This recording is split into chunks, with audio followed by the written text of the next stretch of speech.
সম্মানিত দর্শক, আমি কৃষ্ণপদ দেবনাথ, উপসহকারী কৃষি কর্মকর্তা। এই মুহূর্তে আছি উত্তর ফেঞ্চুগঞ্জ ইউনিয়নের সুলতানপুর গ্রামে। আপনারা দেখছেন আমার সাথে উপস্থিত আছেন আমাদের কৃষক ভাইয়েরা। এখানে আছেন জাকির ভাই, এখানে আছেন শাহেদ ভাই, আর এখানে আছেন, আপনার নামটা কি ভাই? সালেক ভাই আছেন। তো আপনারা দেখতে পাচ্ছেন ক্যারেটে আমাদের দেয়া পেঁয়াজের চারা। আপনার হাতে নেন তো চারা, কিছু দেখান দর্শকদের। এই যে পেঁয়াজের চারা, এই চারাটা আজকে এই সুলতানপুরের মাঠে রোপণ করা হচ্ছে। এবং আমরা জানি যে পেঁয়াজ আবাদ সুলতানপুরে খুবই ভালো হয়। কখনো পেঁয়াজ চাষাবাদ হয়েছে জাকির ভাই? হয়েছে না? তো আমরা পেঁয়াজ চাষাবাদ করব সুলতানপুর গ্রামে, এবং আমরা কিন্তু রসুনও আবাদ করছি সুলতানপুর গ্রামে। তো আজকে এই যে পেঁয়াজের কিন্তু এটা 40 দিনের চারার মতো হয়েছে।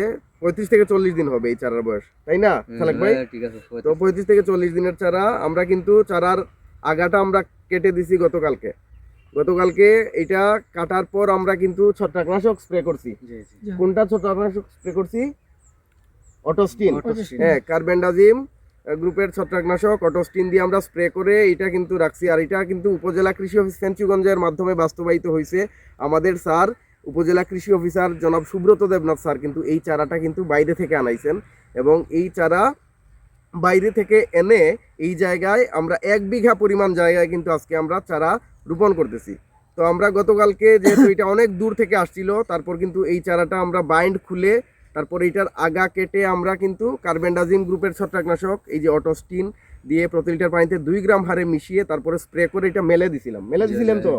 তারপর আজকে সকাল থেকে কিন্তু আমাদের এই ভাইয়েরা অনেক অনেক পরিশ্রম করে যাচ্ছেন। সকাল থেকে আপনারা দেখতে পাচ্ছেন, মাঠটা দেখাও, এই যে পুরো মাঠ, এই মাঠে কিন্তু পেঁয়াজের চারা রোপণ হচ্ছে। তো চারা রোপণ চলতেছে। আমরা চারা থেকে চারার দূরত্ব 5 ইঞ্চি দিচ্ছি, আর সারি থেকে সারির দূরত্ব কিন্তু আমরা 6 ইঞ্চি, এবং লাইন করে কিন্তু আমরা রোপণ করছি। এই যে আমরা দেখতে পাচ্ছি যে এখানে কিন্তু লাইন করে রোপণ করা হচ্ছে, এবং চারা থেকে চারার দূরত্ব কিন্তু 5 ইঞ্চি দেওয়া হয়েছে। তো রোপণ চলতেছে, আমরা দেখতে পাচ্ছি। এই যে চমৎকার যে একটা কৃষি আমাদের যে সুলতানপুরের মাঠে আছে, এবং এই যে কৃষি যে কতটা সুন্দর তা কিন্তু আপনি সুলতানপুরে এলে বুঝতে পারবেন। এবং এই যে উত্তর ফেঞ্চুগঞ্জ ইউনিয়ন, এই ইউনিয়নটার সবচেয়ে অদ্ভুত সুন্দর যে বিষয়টি হচ্ছে যে পাশেই একটা নদী আছে, এবং এই নদীটা হচ্ছে কুশিয়া নদী। নদীটা কি দেখানো যাচ্ছে?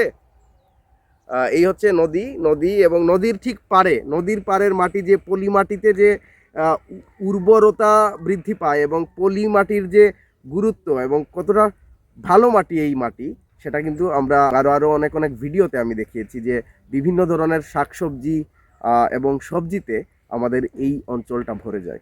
ধন্যবাদ।